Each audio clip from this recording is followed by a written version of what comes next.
સનાતન ધર્મ કી જય. એ વ્યાસ કોણ છે એનો પરિચય ભારતમાં રહેનાર લોકોને તો હોવો જ જોઈએ. એમનું નામ કૃષ્ણ દ્વૈપાયન છે. યમુનાજીના દ્વીપમાં તેમનો પ્રાદુર્ભાવ થયો અને જન્મતી વખતે તેમનો રંગ કૃષ્ણ હતો એટલે એમનું નામ કૃષ્ણ દ્વૈપાયન એવું થયું. જ્યારે લોકોની બુદ્ધિ થોડી મંદ થઈ, શિથિલ થઈ, ત્યારે જેને આખા જન સમુદાય ઉપર કરુણા છે એ ભગવાન વેદવ્યાસે મનમાં વિચાર કર્યો કે વેદને ડાયજેસ્ટ કરવાની શક્તિ કલિયુગના જીવોમાં ઓછી હશે અને તેથી વેદના વિભાગ કર્યા એટલે એમનું નામ વેદવ્યાસ એવું થયું. આ પૃથ્વી એનો ડાયામીટર 12,700 કિલોમીટરનો છે. એમાં ઘણા ખંડ છે, એમાં ઘણા રાષ્ટ્ર છે, પણ દુનિયાના બધા જ સો કોલ્ડ રિલિજિયન કહેવાતા ધર્મ, કેમ કે વસ્તુતઃ સંપ્રદાય છે, તે એશિયામાં પેદા થયા છે. ઈસાઈ પણ એશિયામાં પેદા થયા. યવનો મુસ્લિમોનો ધર્મ જેને ઇસ્લામ કહે છે તે પણ એશિયામાં નિર્માણ થયો. જેને યહૂદી ધર્મ, કેમ કે મુસ્લિમ અને ઈસાઈ કરતા પણ યહૂદીઓ પહેલા છે, એ પણ એશિયામાં થયા. પણ આખા વિશ્વમાં ગર્વથી માથું ઊંચું કરીને કહી શકાય એવું સાહિત્ય જો કોઈની પાસે હોય તો તે માત્ર ને માત્ર ભારત ભૂમિમાં છે. દુર્લભમ ભારતે જન્મ દુર્લભમ શિવ પૂજનમ દુર્લભમ જાહ્નવી સ્નાનમ. અરે ગંગામાં સ્નાન કરવા મળે તે દુર્લભ છે. ગંગાના વિષયમાં ગયા વખતે તમને થોડુંક કહ્યું હતું. સ્કંદ પુરાણમાં ભગવાન વેદવ્યાસે લખ્યું દુર્લભમ ભારતે જન્મ. આપણો ભારતમાં જન્મ થયો તે દુર્લભ છે. તમે વિદેશમાં જાઓ તો કઈ આપત્તિ નહીં, કેટલીક વસ્તુઓ ત્યાં પણ સારી છે. બુદ્ધિમાન માણસ એ છે કે સાર સાર લઈ લે. સારમ ગ્રહતિ પંડિતા. પંડિતો સાર સાર લે છે. જેમ મધમાખી અને ભમરા ફૂલોમાંથી રસ સાર સાર લે છે, એમ દુનિયામાં જ્યાં સારું હોય, જેની પાસે હોય તો લેવામાં આપત્તિ નહીં. કોઈ સારી વાત હોય તો નાના બાળક પાસેથી પણ લઈ શકાય, શીખી શકાય. યુક્તિયુક્તમ વચોગ્રાહ્ય બાલાદપી સુખાદપી. જે વાત લોજિકલ છે એ બાળક પાસેથી પણ શીખાય. અને યુક્તિહીનમ વચસ્ત્યાજ્ય વૃદ્ધાદપી સુખાદપી. કેવળ વૃદ્ધ કે છે માટે સાચું છે, એ કઈ લો નથી, એ કઈ નિયમ નથી. એનાયમ પલિતશિરઃ. જેને પડિયા આવી ગયા અને વાળ ધોળા થઈ ગયા એટલે બુદ્ધિ વધારે છે. બુદ્ધિનો સંબંધ ઉંમર સાથે છે જ નહીં. ભગવાન આદ્ય શંકરાચાર્યની અવસ્થા 3 વર્ષની હતી માત્ર. એક શિવાલયમાં ગયા, ત્યાં બ્રાહ્મણો વેદ પાઠ કરતા હતા અને બ્રાહ્મણો વેદ પાઠ કર્યા પછી ઉભા થવા ગયા. ત્યાં ભગવાન આદ્ય શંકરાચાર્યએ વેદ મંત્ર ભણવાનું શરૂ કર્યું અને આ બ્રાહ્મણોને આશ્ચર્ય થયું કે આ બાળક આ ઉંમરે વેદ મંત્ર બોલે છે. અને પેલા બ્રાહ્મણોએ પૂછ્યું તમે કોની પાસે શીખ્યા? એમને શું ખબર કે આ તો શીખવાડવા આવ્યા છે. કેટલાક લોકો શીખવાની જરૂર જ ન હોય, તે શીખવાડવા માટે જ આવતા હોય છે. પણ એક પરંપરા નિભાવવાને માટે એ પણ ગુરુ પરંપરાને માને છે. સાક્ષાત ભગવાન અવતાર લઈને આવે તો ગુરુ પરંપરાનો ઉચ્છેદ ઉડાડતા નથી. એટલે રામ પણ ગુરુગૃહે જાય અને શ્રી કૃષ્ણ પણ ગુરુગૃહે જાય. એટલે ઉજ્જૈન, જેને અવંતી ક્ષેત્ર કહેવાય છે, ભગવાન શ્રી કૃષ્ણ 64 દિવસ ત્યાં ગયા અને 64 દિવસમાં 64 કલા શીખ્યા. શીખ્યા શું? ગુરુનો મહિમા વધારવા માટે ગયા. પેલા બ્રાહ્મણોએ શંકરાચાર્યને પૂછ્યું તમે આ વેદ કોની પાસે શીખ્યા? એટલે શંકરાચાર્ય કીધું તમારી પાસે. એ બ્રાહ્મણોએ કીધું અમે તો તને આજે જ જોઈએ છે કે હમણાં તમે બોલતા હતા ને. એક જ વાર સાંભળ્યા પછી યાદ રહી જાય એવી જેની સ્મૃતિ છે. અરે વેદના નામ ક્રમથી આવડતા નથી. હજુ આજે સ્થિતિ આપણી આવી છે. અહીંયા એમને આખા વેદ કંઠસ્થ થયા હતા. શંભોર મૂર્તિશ્ચરતિ ભુવને શંકરાચાર્ય રૂપા. કેમ કે સાક્ષાત ભગવાન શંકર શંકરાચાર્યના રૂપમાં આવ્યા. જો શંકરાચાર્ય એ સાક્ષાત ભગવાન શંકર આ રૂપમાં આવ્યા. અને કેશવમ બાદરાયણમ, આજે વેદવ્યાસ છે એ સાક્ષાત બાદરાયણ એટલે ભગવાન વિષ્ણુ છે. એમને હાથ તો બે જ છે અને મુખ પણ એક જ છે. આ ચતુર્વદનો બ્રહ્મા, જેને ચાર મુખ નથી છતાં જે સાક્ષાત બ્રહ્મા છે. દ્વિબાહુરપરો હરિ, જેને હાથ તો બે જ છે પણ સાક્ષાત વિષ્ણુ છે. અભાલ લોચન સંભોર, જેના કપાળમાં ત્રીજું નેત્ર નથી છતાં જે સાક્ષાત શંકર છે એ આ વેદવ્યાસ છે. જ્યારે જ્યારે આવશ્યકતા પડે ત્યારે ત્યારે ભગવાન જાતે આવે. અને જ્યાં સુધી ઋષિઓથી કામ ચાલતું હોય ત્યાં સુધી ઋષિને મોકલે, આચાર્યને મોકલે. વેદ જે છે તે ઈશ્વરની વાણી છે અને વેદની વાણી લોકોમાં પહોંચે અને ચિરકાળ સુધી આ પૃથ્વીના જીવોને લાભ મળે એની વ્યવસ્થા ભગવાને કરી છે. એવા જ એક ઋષિ કે જે વેદનું પુનરુત્થાન નહીં, જેને સૂર્ય પાસેથી સાક્ષાત વેદ મેળવ્યો. અને આપણા ગુજરાતી લોકો માટે તો એ બહુ ગર્વની વાત છે કે જેને ફાધર ઓફ ઇન્ડિયન ફિલોસોફી, ભારતીય તત્વજ્ઞાનના પિતા કહી શકાય, અને જેને સાક્ષાત સૂર્ય પાસેથી વેદ લઈને આપણને આપ્યો તે યાજ્ઞવલ્ક્ય ગુજરાતની ભૂમિમાં થયા. આજે તમે જેને વડનગર કહો છો ને એનું નામ એક વૃદ્ધનગર હતું. તે યાજ્ઞવલ્ક્યની તપોભૂમિ છે. આ યાજ્ઞવલ્ક્ય વેદ પ્રાપ્ત કરી અને જેને તમે શુક્લ યજુર્વેદ કહો છો, એટલે બ્રાહ્મણોની આજીવિકા જેને કારણે ચાલે છે. કારણ તમે કોઈ પણ યજ્ઞ કરાવો, કોઈ પણ પૂજા કરાવો, જે વૈદિક પૂજા થાય છે તે માધ્યાંદિની શાખા અનુસાર થાય છે. એટલે જે બ્રાહ્મણો સંકલ્પ કરે ત્યારે આવું બોલે છે કે શુક્લ યજુર્વેદા અંતર્ગત માધ્યાંદિની શાખા.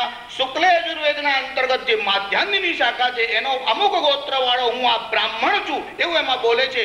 પણ એ શુક્લ યજુર્વેદ જેને આપ્યો તે યાજ્ઞવલ્ક્ય છે. ભગવાન આદ્ય શંકરાચાર્ય મુખ્ય એકાદશ એટલે 11 ઉપનિષદો ઉપર ભાષ્ય કર્યું. એમાં એક બૃહદારણ્યક ઉપનિષદ છે. એ બૃહદારણ્યક ઉપનિષદમાં યાજ્ઞવલ્ક્યનો અને ગાર્ગીનો સંવાદ છે. જો કે બધા બહુ ઋષિઓનો સંવાદ છે. આ તો મુખ્ય જે નામ છે તમને કહું છું, કેમ કે ગાર્ગીનું નામ તમે સાંભળ્યું હોય, યાજ્ઞવલ્ક્યનું નામ તમે સાંભળ્યું હોય, બીજા કેટલાક અપરિચિત નામો પણ એમાં ઋષિના છે. એ બૃહદારણ્યક ઉપનિષદના ભાષ્યમાં યાજ્ઞવલ્ક્યનો પરિચય આપતા પહેલા ભગવાન આદ્ય શંકરાચાર્ય લખ્યું યજ્ઞસ્ય વલ્કઃ, એટલે યજ્ઞના વક્તા. જો યજ્ઞ ઘણા બધા પ્રકારના થાય. હું તમને કોઈ એક વાત કહેતો હોઉં પછી મને એમ થાય કે જ્યાં સુધી આ વિષયનો પરિચય નહીં થાય ત્યાં સુધી આ વાત ન સમજાય એટલે એક બીજી વાત કહેવા જવું. પાછો એમાં કોઈ યજ્ઞની ટર્મિનોલોજીનો એવો શબ્દ આવે એટલે પછી એમ કહું આનું સ્પષ્ટીકરણ કરું. બધું બોલીએ તો શક્ય પણ નથી. પણ વેદને જાળવવા માટે અને જેની કૃપાથી આપણને વેદ મળ્યો તે યાજ્ઞવલ્ક્યનો પરિચય આપતા ભગવાન આદ્ય શંકરાચાર્ય લખ્યું યજ્ઞસ્ય વલ્કઃ, એટલે જ્ઞાન યજ્ઞના જે વક્તા છે તે યજ્ઞવલ્ક્ય અને તેનું અપત્ય સંતાન એટલે યાજ્ઞવલ્ક્ય.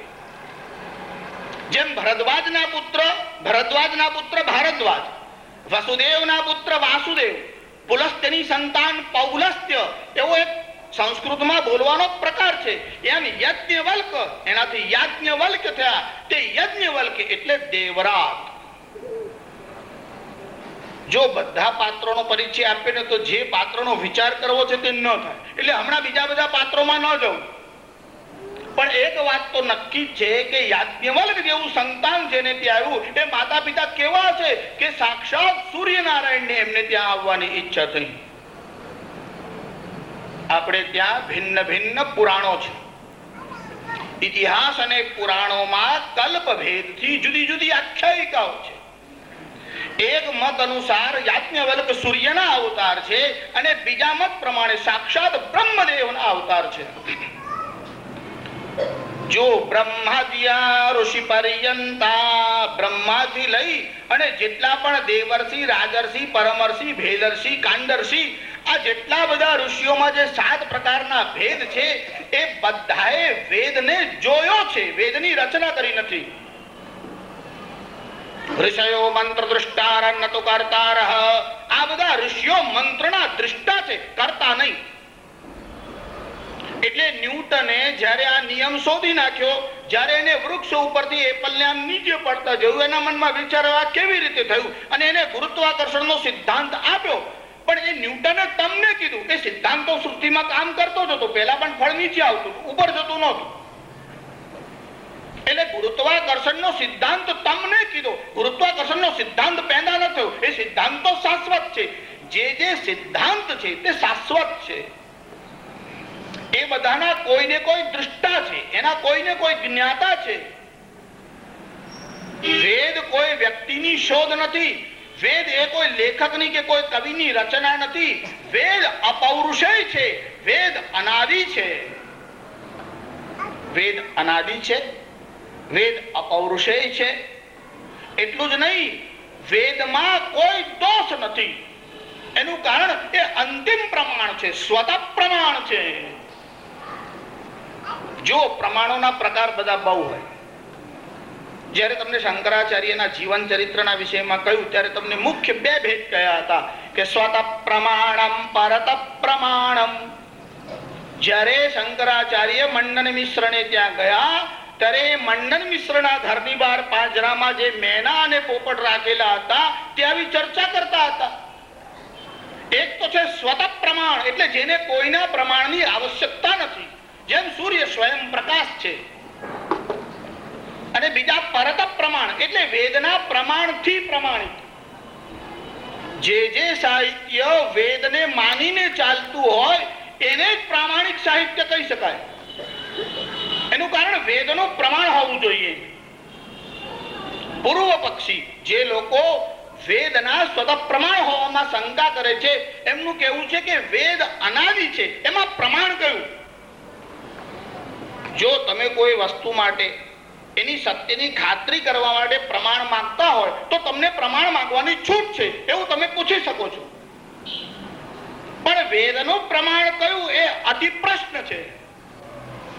જેમ કોઈ પણ વસ્તુને જોવા માટે પ્રકાશની આવશ્યકતા હોય, ચાહે ટોર્ચ હોય, ફાનસ હોય, દીવો હોય, પણ કોઈ વસ્તુને જોવા માટે પ્રકાશની જરૂર છે, એટલે અગ્નિની જરૂર છે.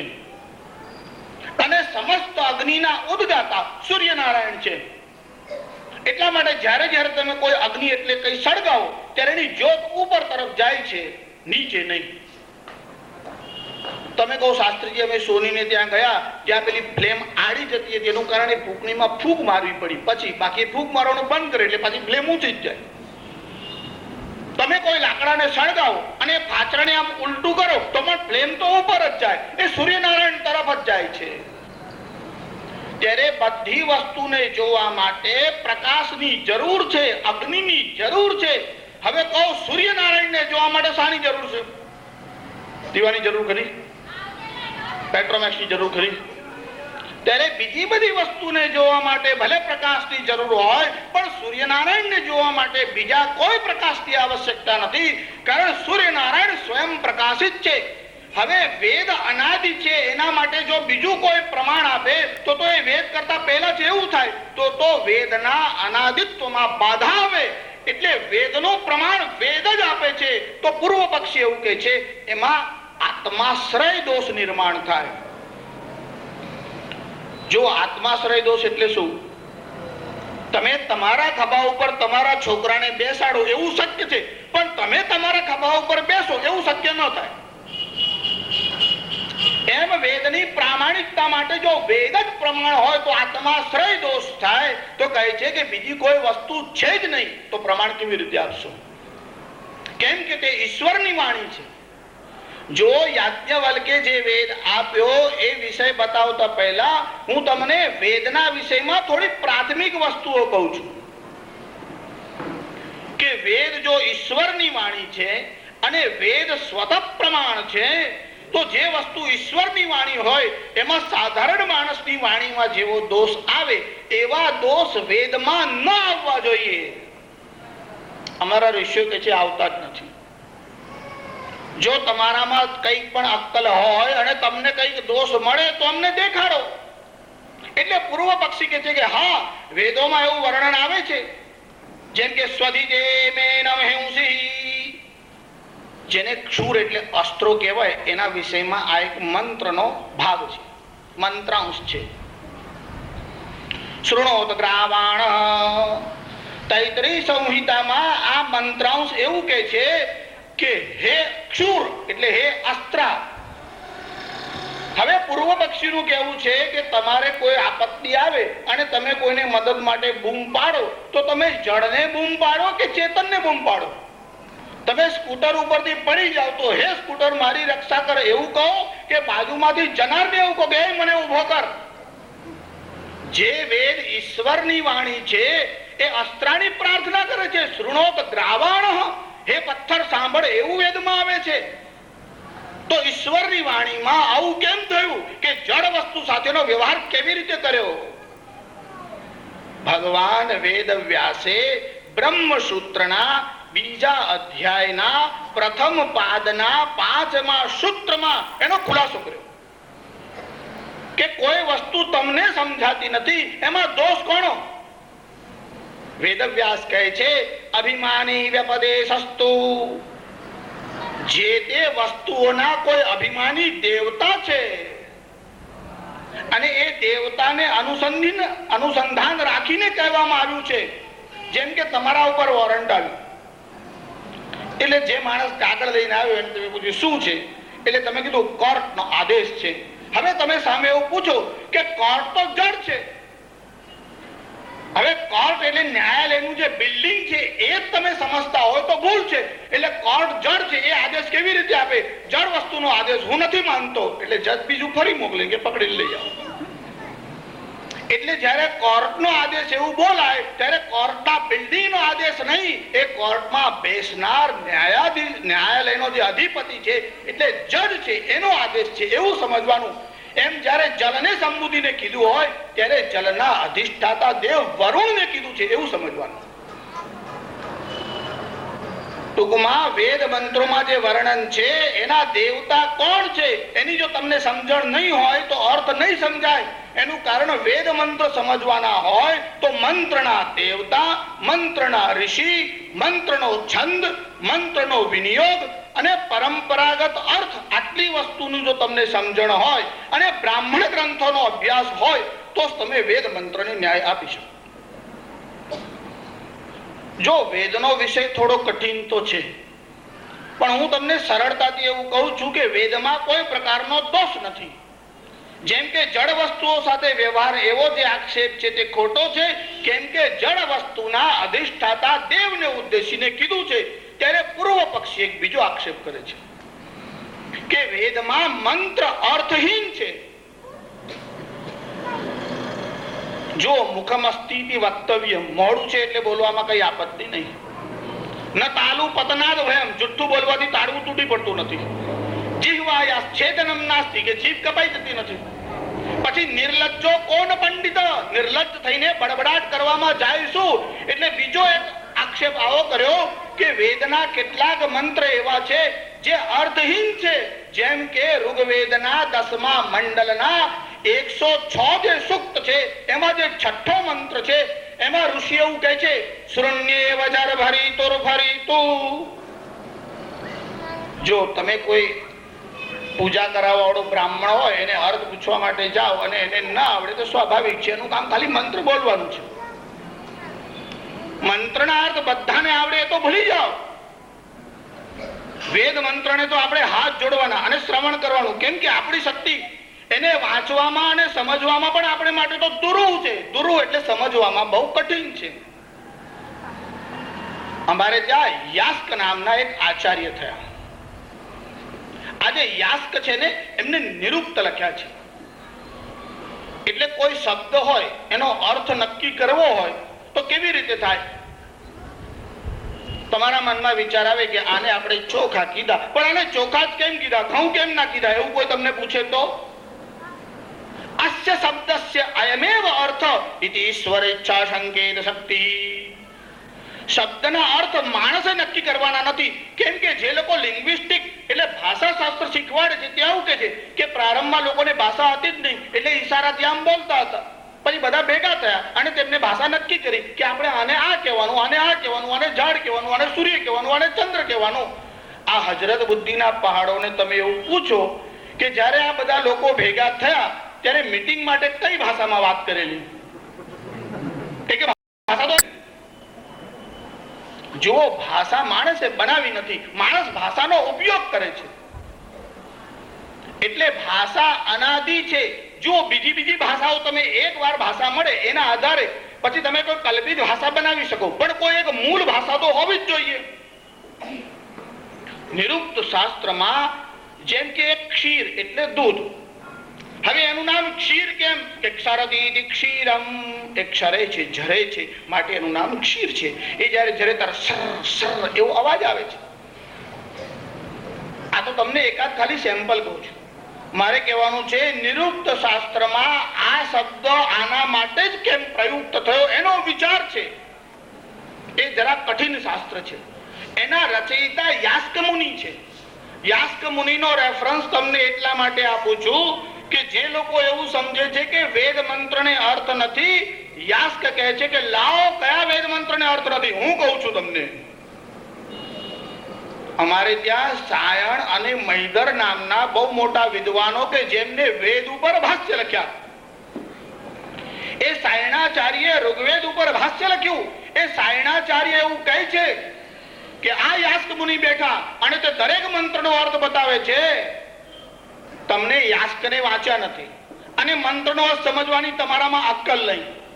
જો માણસની સ્થિતિ કેવી છે, ભોગ ભોગવવા જેટલી શરીરમાં શક્તિ નથી અને ત્યાગવા જેટલી મનમાં શક્તિ નથી. શાસ્ત્રીજી ભગવાન 56 ભોગ આરોગે છે, પણ તારે ખીચડી ખાધા પછી ડાયજેશન માટે ગોળી લેવી પડે છે. અને ભગવાન 56 ભોગ આરોગે છે, તારે ખીચડી તો પચતી નથી. તમારું ડાયજેશન કેટલું છે? આ તો ખોરાકના ડાયજેશનની વાત કરું છું. જે શાસ્ત્રની પરિભાષા છે એ બહુ સુંદર છે. યાસ્ક એવું કહે છે કે લાવો હું તમને કોઈ પણ મંત્રનો અર્થ બતાવું. યાસ્કનું સામર્થ્ય છે.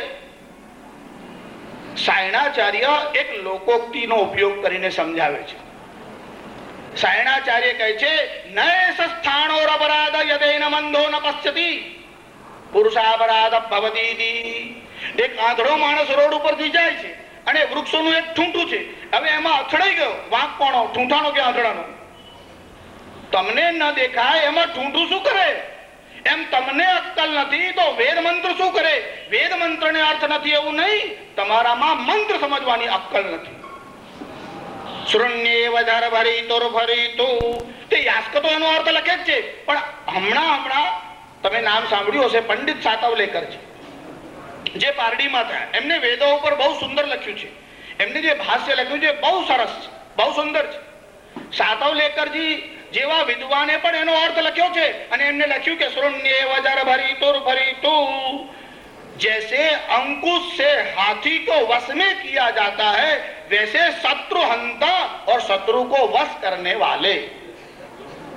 આ તો હું તમને ખાલી એક વચ્ચેથી વાક્યનો અર્થ કહું છું. જ્યાં સુધી તમે આગળ પાછળનો રેફરન્સ ન જુઓ, તમને અનુસંધાન ન થાય, ખબર ન પડે. મારે એવું કહેવાનું છે કે જે લોકોએ આવો આક્ષેપ કર્યો કે વેદ મંત્ર અર્થહીન છે, અમારા યાસ્ક કહે છે કે તમારી પાસે બુદ્ધિ નથી. અંધસ્ય દીપો બધિરસ્ય ગીતમ. તમે આંધળા પાસે રોશની કરો, શું ફાયદો? બધિરસ્ય ગીતમ. તમે બહેરા પાસે ગમે તેટલું સુંદર ગીત ગાઓ, શું લાભ થાય?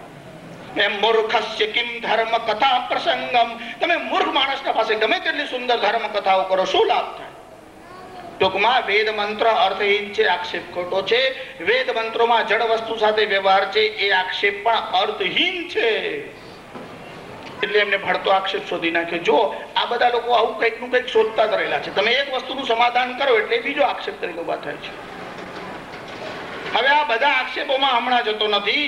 પણ વેદ અનાદિ છે, વેદ અપૌરુષેય છે અને એની રક્ષા માટે ભગવાન દરેક યુગમાં કોઈને મોકલે છે. આ યાજ્ઞવલ્ક નામના ઋષિ એવા હતા જેને પોતાના તપોબળથી શુક્લ યજુર્વેદ પ્રાપ્ત કર્યો. જો યાજ્ઞવલ્કના ઉપનયન સંસ્કાર થયા એટલે જનોય આપવામાં આવ્યો. જનોય આપ્યા પછી બાળક વેદ ભણવાનો અધિકારી થાય. એટલે જેમ તમને કોઈ યુનિવર્સિટીમાં સ્કૂલમાં મૂકવામાં આવે એમ યાજ્ઞવલ્કને તે વખતે વિદગ્ધ શાકલ્ય નામના એક ઋગ્વેદના આચાર્ય હતા. વિદગ્ધ એટલે વિદ્વાન. આ શાકલ્ય ઋગ્વેદ સંહિતાના બહુ જ્ઞાતા હતા. એ શાકલ્ય ઋષિના આશ્રમમાં યાજ્ઞવલ્કને ભણવા માટે મૂક્યા. જો આ વિદગ્ધ શાકલ્ય જે છે એમનો આશ્રમ જે છે એ જેને અત્યારે ચમત્કારપુર એક કાળે કહેવાતો હતું કે જેનું નામ વડનગર છે, એ જ પ્રદેશમાં એકવાર આનર્ત દેશનો રાજા જેનું નામ સુપ્રિય હતો. એટલે વર્ષા ઋતુનો સમય હતો, ચતુર્માસનો સમય હતો. એટલે આ સુપ્રિય રાજા ફરતો ફરતો ત્યાં આવ્યો અને વિદગ્ધ શાકલ્યના આશ્રમમાં ગયો અને કહ્યું કે હું એક વ્રત કરું છું અને મારું એ વ્રત સંપન્ન થાય એટલા માટે પૂજા માટે કોઈ એક બ્રાહ્મણની આવશ્યકતા છે. મારી એવી ઈચ્છા છે કે હું જ્યાં સુધી અહીં રહું ત્યાં સુધી મારી પૂજા તમારા દ્વારા થાય. એટલે શાકલ્ય કીધું કે મારા વિદ્યાર્થીઓ આવશે. રાજાએ કીધું સારું. એટલે આ શાકલ્ય યાજ્ઞવલ્કને બોલાવ્યો. જો યાજ્ઞવલ્કનો પહેલેથી પ્રભાવ એવો હતો કે ગુરુના મનમાં પણ એવું થયું કે કોઈને મોકલાય તો આ જ વિદ્યાર્થીને મોકલાય. એટલે યાજ્ઞવલ્કે બોલાવ્યો અને કીધું વિદગ્ધ શાકલ્ય એ કહ્યું કે સુપ્રિય રાજા જ્યાં છે ત્યાં જા અને એમને પૂજા કરાવો. તમે કોઈ વ્રત કરો ને પછી એનું અનુષ્ઠાન કરો છો એટલે ઉદ્યાપન કહેવાય.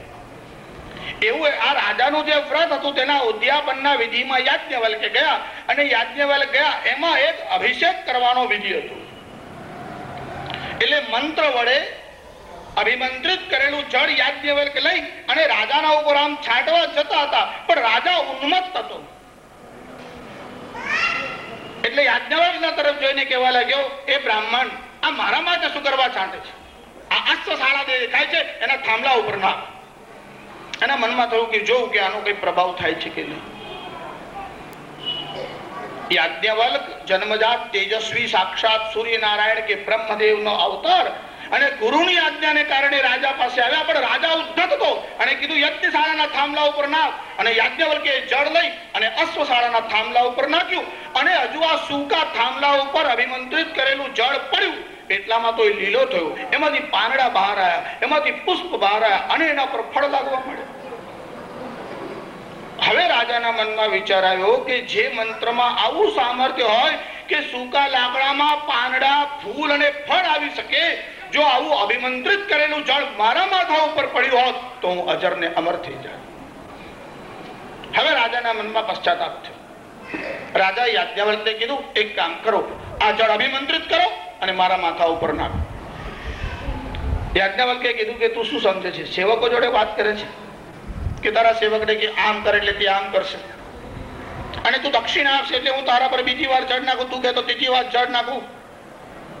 અરે નિષ્પ્રેહસ્ય તૃણમ જગત, જે માણસ નિષ્પૃહી છે એને તો આ જગત તણખલા જેવું છે. રાજાની સંપત્તિની વાત ક્યાં છે? દક્ષિણા માટે શેઠની સ્તુતિ કરવાની, શેઠને રાજી કરવાનો, સાહેબને રાજી કરવાના, એવું બીજા બધા દેશોમાં ભલે થતું હોય. દુર્ભાગ્ય છે કે હવે ભારતમાં આનો પ્રવેશ થવા લાગ્યો.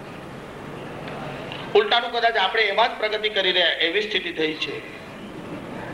યાજ્ઞવલ્કે કીધું, રાજા તારી એટલી લાયકાત નથી કે આ જળ તારા માથા ઉપર નાખું. એ તો મારા ગુરુની આજ્ઞા છે એટલે અહીં આવ્યો છું. બીજી વાર તારા અહીંયા હું પગ મૂકીશ નહીં. અને યાજ્ઞવલ્ક ત્યાંથી નીકળી ગયા.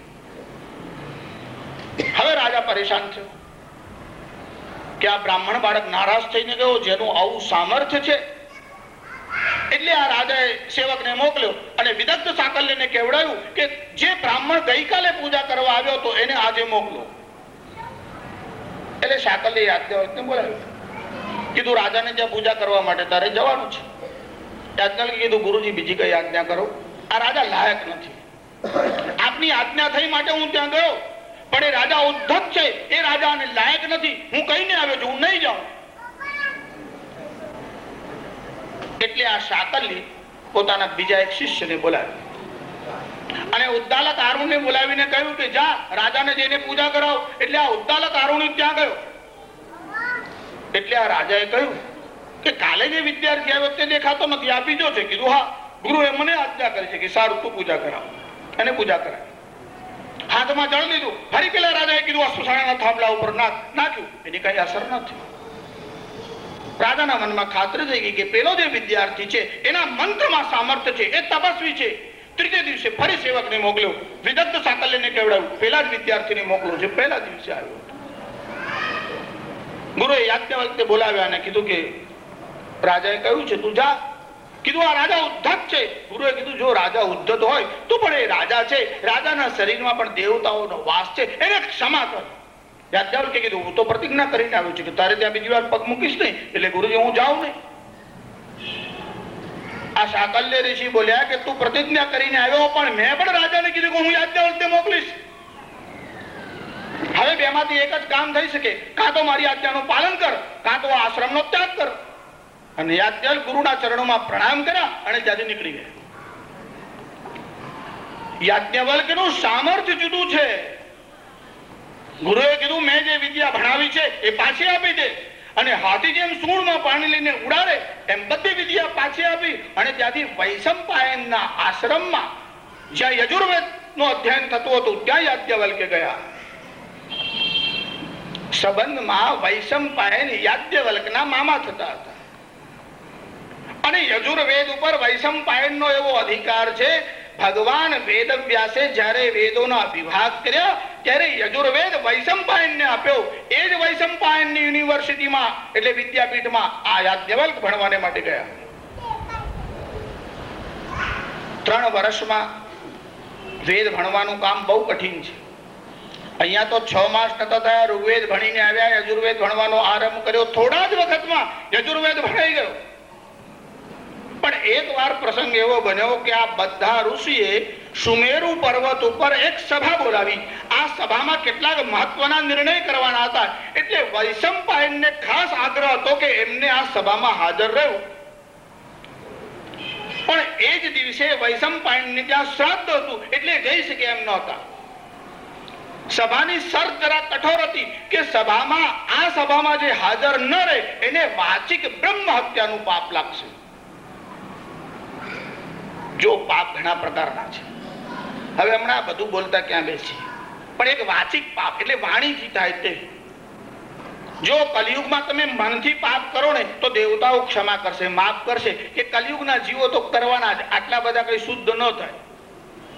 પણ વાચિક પાપ કરશો તો દોષ લાગશે, કાયાથી કરશો તો એથી વધારે લાગશે. જો પાપ અને અપરાધમાં ભેદ છે. પાપની સજા યમરાજ કરે છે, ગવર્નમેન્ટ કરી ના શકે. પણ અપરાધ કરો તો ગવર્નમેન્ટ કરી શકે. તમે શરીરથી કરો એનો ગુનો છે એટલે અપરાધ છે. પાપ શરીરથી પણ થાય, પાપ મનથી પણ થાય. સમજો તમે તમારી ગેલેરીમાં બેઠા છો, ત્યાંથી કોઈ સ્ત્રી પસાર થાય છે, તમારા મનમાં એક ખોટો વિચાર આવ્યો કે આનું હરણ કરીને લઈ આવો.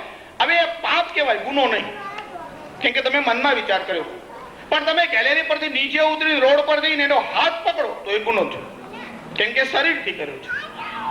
ગુનો શરીરથી થાય, મનથી નહીં. પણ પાપ મનથી પણ થાય અને શરીરથી પણ થાય. હવે વાચિક બ્રહ્મ હત્યાનું પાપ લાગશે. વૈશંપાયન ત્યાં જઈ ન શક્યા. મનમાં વિચાર કર્યો કે આ કાર્ય આટોપી અને જલ્દીથી થોડો સમય પણ હાજરી આપું. હવે ઉતાવળા તૈયાર થયા. એમાં એવો પ્રસંગ બન્યો કે એક નાનું બાળક એ ત્યાં નીચે ભૂમિ ઉપર સુવડાવેલું હતું અને ઋષિ ઉતાવળમાં હતા, ધ્યાન ન રહ્યું અને આ બાળકના ઉપર પગ પડ્યો. બાળક નાનું હતું અને ઋષિ ઉતાવળમાં હતા. પગ પણ એટલા જોરથી પડ્યો કે બાળકનો પ્રાણ નીકળી ગયો. એટલે ત્યાં વાચિક બ્રહ્મ હત્યાનું પાપ લાગ્યું અને અહીંયા બાળ હત્યાનું પાપ લાગ્યું. જે યજુર્વેદના જ્ઞાતા છે એને પ્રાયશ્ચિતનો વિધિ ખબર જ હોય. એટલે જ્યારે સભા પૂરી થઈ અને બધા વિદ્યાર્થીઓ આવ્યા ત્યારે ઋષિએ કહ્યું કે મારાથી આ 2 પાપ થયા. એક તો વાચિક બ્રહ્મ હત્યાનું પાપ લાગ્યું અને બીજું બાળ હત્યાનું પાપ લાગ્યું. એક કામ કરો, આ બધા જે શિષ્યો છે ને, મારે જે પ્રાયશ્ચિત કરવાનું છે એ તમે બધા ભેગા થઈને કરી લો. યાજ્ઞવલ્ક્યે કીધું કે આ બધા શું કામ પ્રાયશ્ચિત કરશે, હું એકલો કરી લઈશ. યાજ્ઞવલ્ક્યનો ભાવ જુદો છે. યાજ્ઞવલ્ક્ય એવું કહેવાનું છે કે આ કામ માટે બધાને શું કામ જોડો તો હું એકલો જ પર્યાપ્ત છું. પણ યાજ્ઞવલ્ક્ય જે ભાષાનો પ્રયોગ કર્યામાં એવું બોલ્યા કે આ બધા બ્રાહ્મણો શું કરશે, હું જ કરીશ, અને હું જ કરીશ આવું બોલ્યા એટલે વૈશંપાયનના મનમાં ક્રોધ આવ્યો અને કીધું તું આ બધાને ક્ષુદ્ર સમજે છે, તું જ પ્રાયશ્ચિત કરશે, તું અહીંયા રહીશ નહીં અને અહીંયાથી ચાલે જા. જો યાજ્ઞવલ્ક્યનો ભાવ સેવાનો છે, પ્રાયશ્ચિત કરવાનો છે, પણ વૈશંપાયન કોપાયમાન થાય અને યાજ્ઞવલ્ક્ય કીધું કે મારો આશ્રમ છોડી દે, ચાલે જા. યાજ્ઞવલ્ક્ય મનમાં નક્કી કર્યું આજ પછીથી કોઈ મનુષ્યને ગુરુ બનાવીશ નહીં. સપુરુવેશામપી ગુરુઃ કાલેના નવચ્છેદાત. કેમ કે તમે ગુરુ બનાવો, આજે તમને એક દોષ દેખાય, કાલે બીજો દોષ દેખાય, જેમ તમે નજીક જાઓ તેમ તેમ તમને દોષ વધારે દેખાતા જાય. અને મનુષ્ય પૂર્ણ છે જ નહીં, મનુષ્ય માત્ર અપૂર્ણ છે, ક્યાંક ને ક્યાંક દોષ રહેવાના જ છે. તમે એવું ન સમજો કે યાજ્ઞવલ્ક્ય એવું કે હું મનુષ્યને ગુરુ નહીં બનાવું એટલે તમે પણ ઈશ્વરને જ ગુરુ માનીને ચાલશો.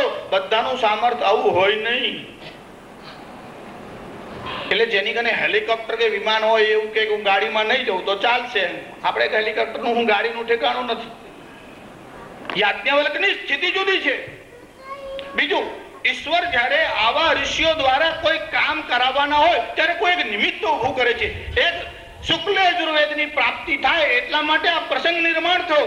જો મોટા લોકો લડે ને તો એનાથી વિશ્વનું કલ્યાણ થાય, અને નાનાઓ લડે તો વિશ્વનું જવા દો એમનું પણ કલ્યાણ થાય. કોઈ એક નાની ગલીમાં બે લુહાર આપસમાં આમ પેલું ધમણ ખેંચીને કોઈ વસ્તુ દબાવતા હતા, એમનો ઝઘડો થયો. એટલે એક તો પેલો ગરમ તો કરતું જ હતું, અથોડા તો રાખે જ છે. એટલે આની પાસે તબેતો હતો તેને આમ નાખ્યો ગરમ પેલાના ઉપર, એટલે પેલા પાસે હથોડો હતો એટલે ગરમ કરીને નાખ્યો. રસ્તામાં જે પસાર થાય એનું શું થાય? પણ સમજો બે મીઠાઈની દુકાન વાળા લડે અને આ પેડા નાખે, આ બરફી નાખીને વચ્ચેથી કોઈ જાય તો એને આનંદ થઈ જાય. જો મીઠાઈ વાળાઓ લડે તો ભીડને આનંદ થાય અને પેલાઓ લડે તો ભીડને ત્રાસ થાય. કારણ કે જ્યાં જેની પાસે જે હોય તે નાખે. તમારી પાસે ઢેકાડા હોય તો ઢેકાડા નાખો, તમારા હાથમાં જે આવે. યુદ્ધમાં થોડું જોવાય શું છે. એક પોલીસ ઇન્સ્પેક્ટર પૂજામાં બેઠા, હવે રોજ નિયમ 8 થી 10 પૂજા કરવાની અને નાનું મોટું કામ હતું, પેલો પીએસઆઈ સંભાળી લે. એમાં એક કોઈ સ્મગલર ને પકડી લાવે એટલે પીએસઆઈ લઈને ત્યાં આવ્યો. પેલો બોલતો જ નહોતો. હવે સાહેબ પૂજામાં બેઠેલા, સાહેબ પાછા પૂજામાં મૌન રાખે.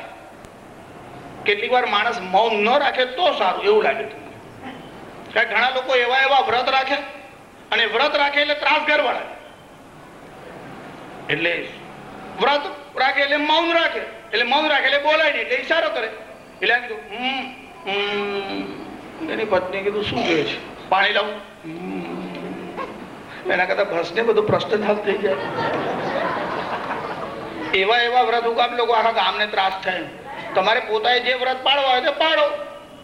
હવે આ સાહેબ પૂજામાં બેઠેલા મૌન, પેલો પીએસઆઈ આવ્યો પેલાને પકડીને કે સાહેબ આ કઈ બોલતો નથી, બહુ વાર પૂછપરછ કરી.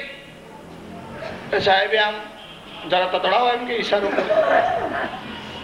કે સાહેબ બહુ ગાળો દીધી, નથી માનતો, એનું મગજ જ એવું છે. સાહેબે લાલજીની મૂર્તિ હતી તે લીધી અને આચમની હતી તે લીધી અને મૂર્તિ પર 2-4 ફટકારી કીધું રિમાન્ડ પર લો. મૌન એટલે ઈશારાથી કેવું પડે. લાલજીને 2-4 ચમચી લગાવી દીધી. તમે જયારે સેવામાં બેસો, પૂજામાં બેસો, જો નિયમો આપણા માટે છે, નિયમોમાં બહુ જડ થવાની જરૂર નથી. એનો મતલબ એવું પણ ન સમજો કે નિયમોની જરૂર નથી, પણ કેટલાક લોકો અતિરેક કરતા હોય છે. અહીંયા પણ એવો પ્રસંગ બન્યો.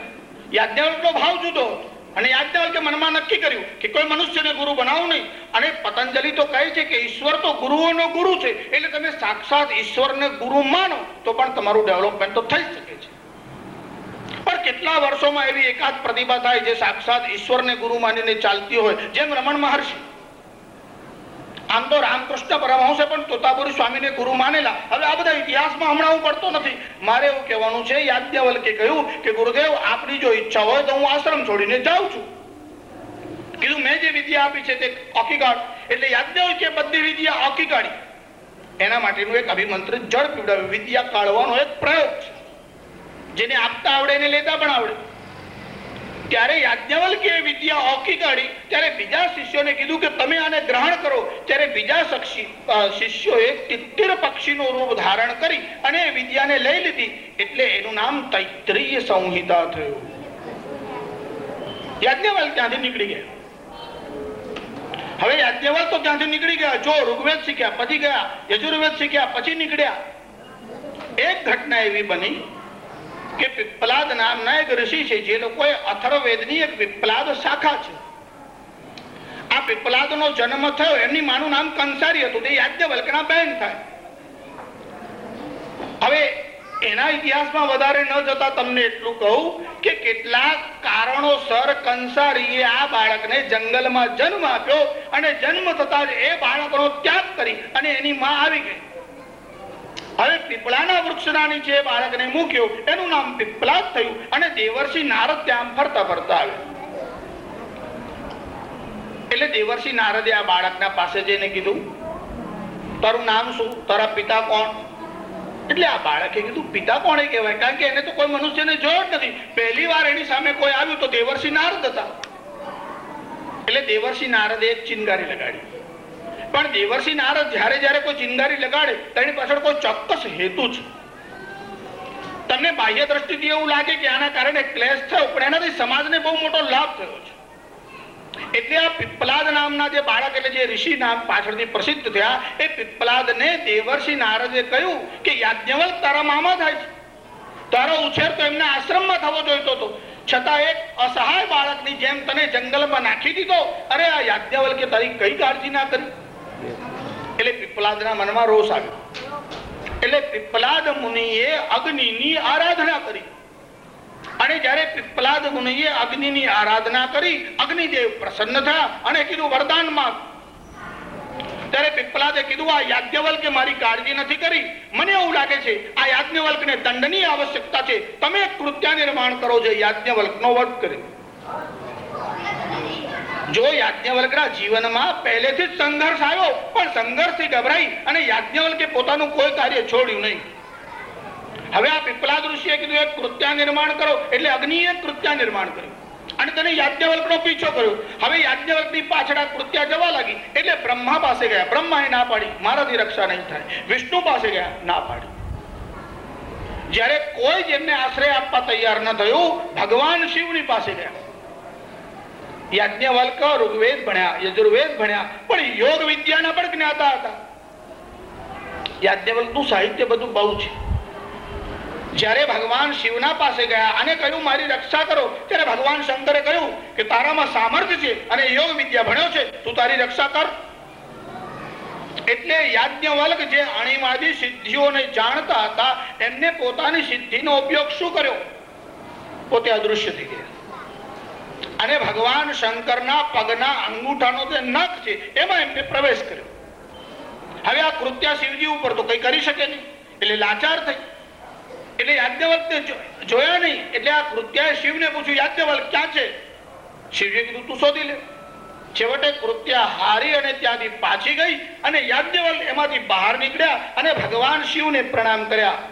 એમની આ યૌગિક શક્તિથી ભગવાન શંકર પ્રસન્ન થયા અને ભગવાન શંકરે તેમને એક બિરુદ આપ્યું અને યોગીશ્વર એવું સંબોધન કરી અને કીધું, યાજ્ઞવલ્ક આજથી તમે યોગીઓના ઈશ્વર એટલે યોગીશ્વર એવા નામથી પ્રસિદ્ધ થશો.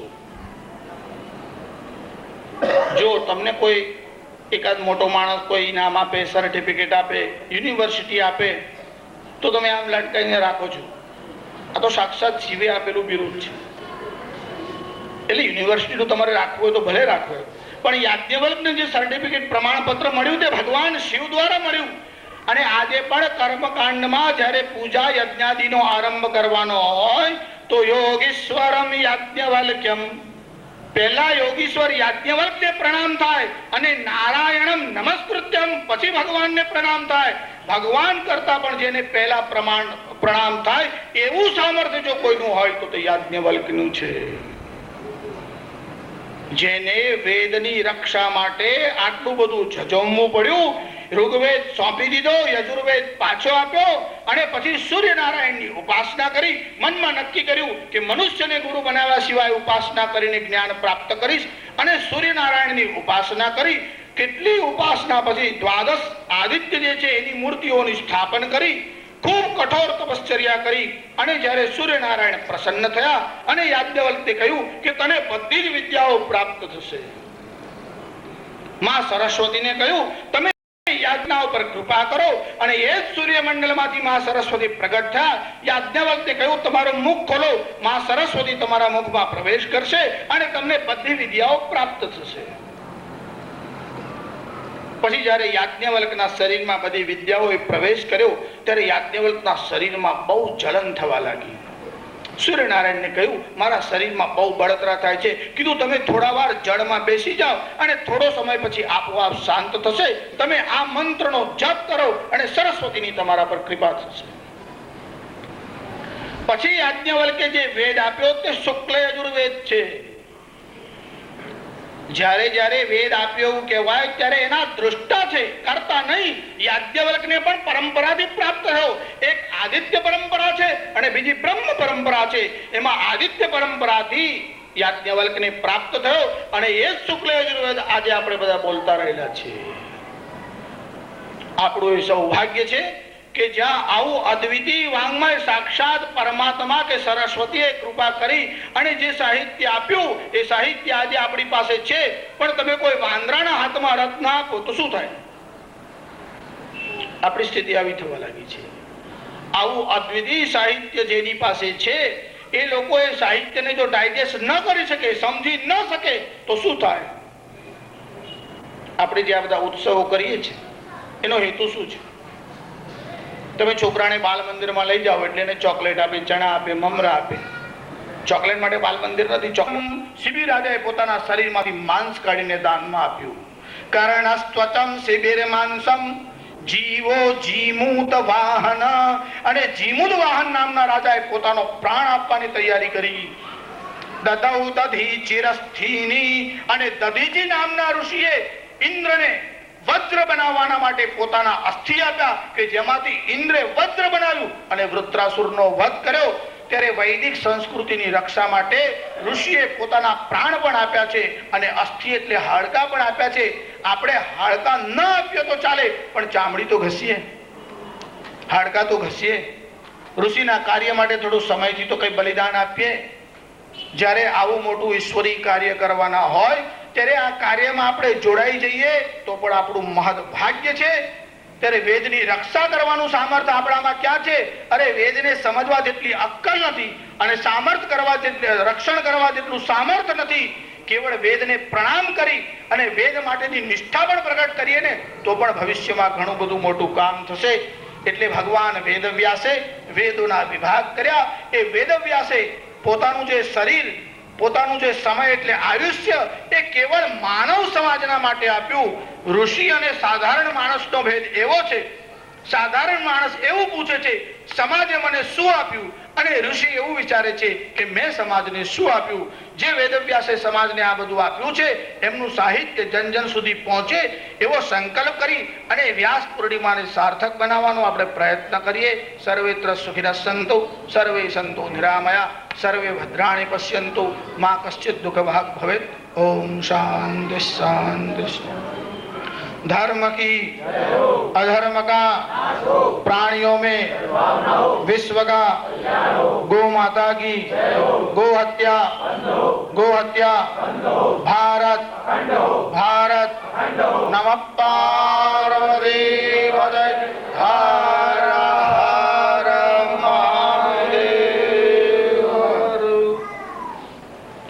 श्रीमन्नारायण नारायण नारायण श्रीमन्नारायण नारायण नारायण श्रीमन्नारायण नारायण नारायण श्रीमन्नारायण नारायण नारायण श्रीनारायण नारायण नारायण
રામ કી જય.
राधा राधा कृष्ण राधा राधा राधा कृष्ण राधा राधा राधा कृष्ण राधा राधा कृष्ण राधा राधा राधा कृष्ण राधा सीता सीताराम सीता सीता सीताराम सीता सीता सीताराम सीता सीताराम सीता सीता सीताराम सीता सीता सीताराम सीता सीता सीताराम सीता सीता सीताराम सीता काली जय जय महाकाली काली जय जय महाकाली काली जय जय भद्रकाली काली जय जय भद्रकाली काली जय जय भद्रकाली काली जय जय भद्रकाली लक्ष्मी जय जय महालक्ष्मी लक्ष्मी जय जय महालक्ष्मी लक्ष्मी जय जय महालक्ष्मी लक्ष्मी जय जय महालक्ष्मी शारदा जय जय देवी शारदा शारदा जय जय देवी शारदा शारदा जय जय देवी शारदा शारदा जय जय देवी शारदा राधा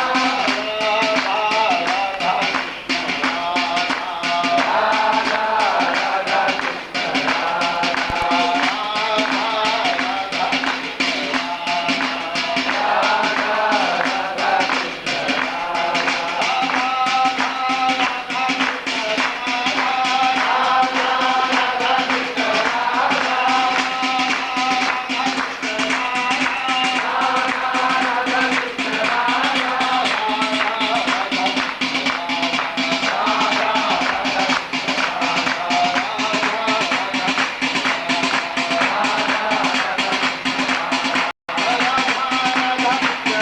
राधा राधा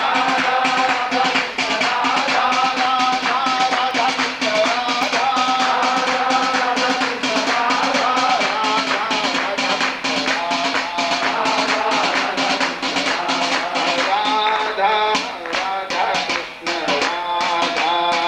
राधा राधा कृष्ण राधा आरती ओम शिव नारायण की आरती ओम शिव नारायण की द्वैत निरंजन पावन कारी द्वैत निरंजन पावन कारी आरती ओम शिव नारायण की आरती ओम शिव नारायण की विधि वशिष्ठ अरु शक्ति पराशर विधि वशिष्ठ अरु शक्ति पराशर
कर्पूरगौरं करुणावतारं संसारसारं भुजगेन्द्रहारं सदा वसन्तं हृदयारविन्दे भवं भवानी सहितं नमामि। मङ्गलं भगवान् विष्णु मङ्गलं मङ्गलं कुण्डलीकाक्षो मङ्गलायतनो हरि सर्वमङ्गलमाङ्गल्ये शिवे सर्वाधिकारिणे शरण्ये त्र्यम्बके गौरी नारायणी नमोस्तुते। नमः पार्वतीपतये हर हर महादेव।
नंद निकेतन में नाचे जो, नंद निकेतन में नाचे जो, वही है परब्रह्म वेदांत का।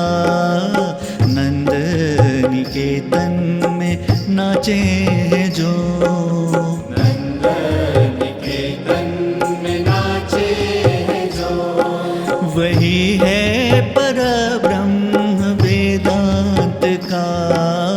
नंद निकेतन में नाचे जो, नंद निकेतन में नाचे जो।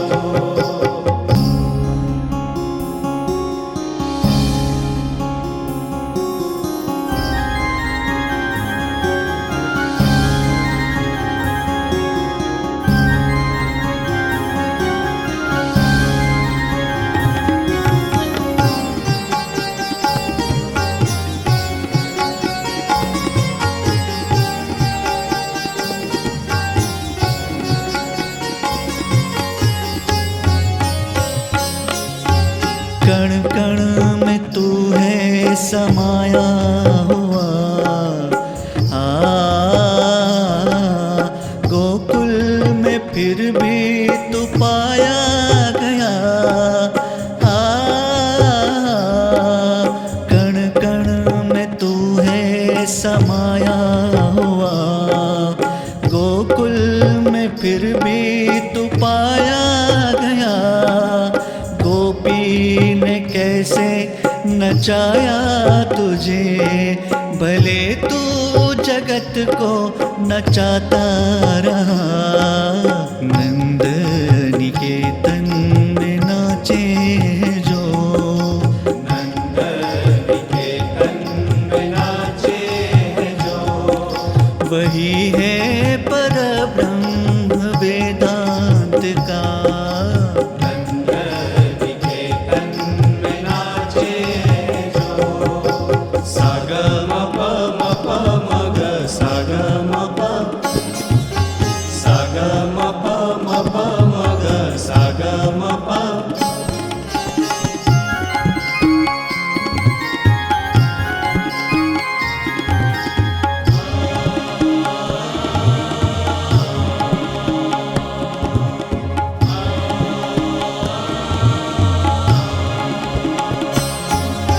कहे वेद तू तो खाता नहीं। चुरा के तू नवनीत खाता रहा।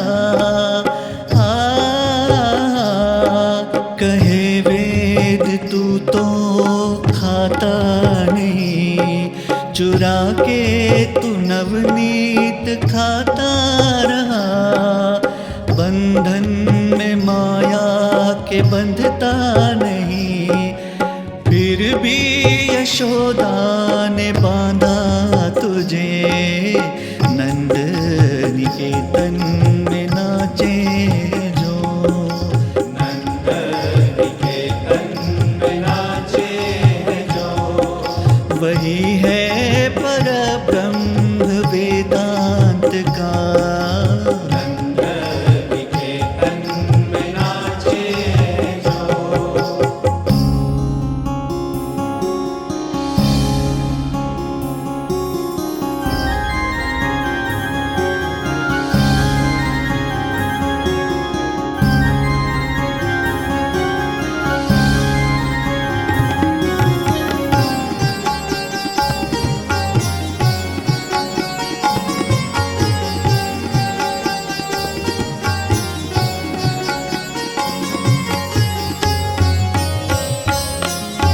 हलाहल पिलाने चली पूतना,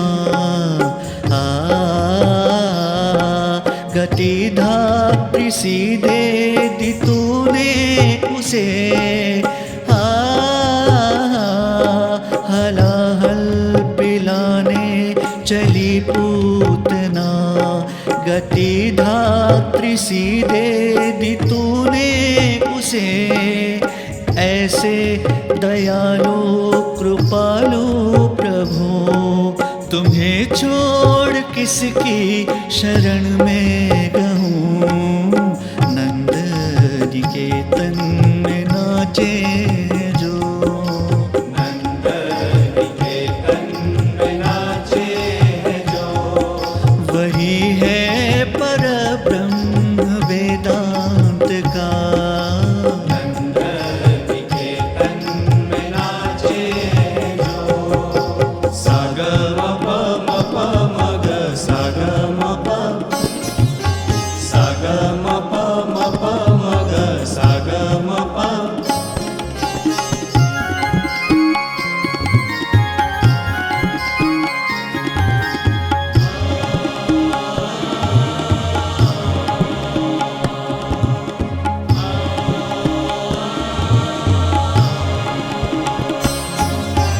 भाजी विदुर जी की भाई तुम्हें, तांदुल सुदामा के भूले नहीं। भाजी विदुर जी की भाई तुम्हें, तांदुल सुदामा के भूले नहीं। तेरे गीत गीता में गुंजते रहे, तो गोपी ने गीतों में गाया तुझे। नंद निकेतन में नाचे जो। नंद निकेतन में नाचे जो, वही है परब्रह्म वेदांत का। नंद निकेतन में नाचे जो।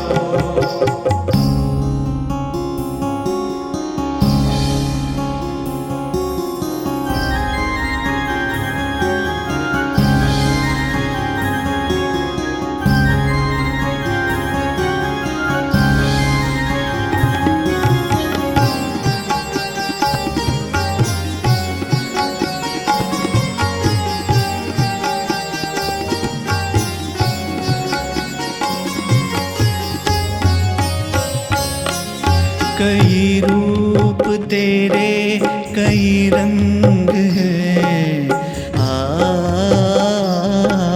मुझे तो त्रिभंगा कृति भाई है।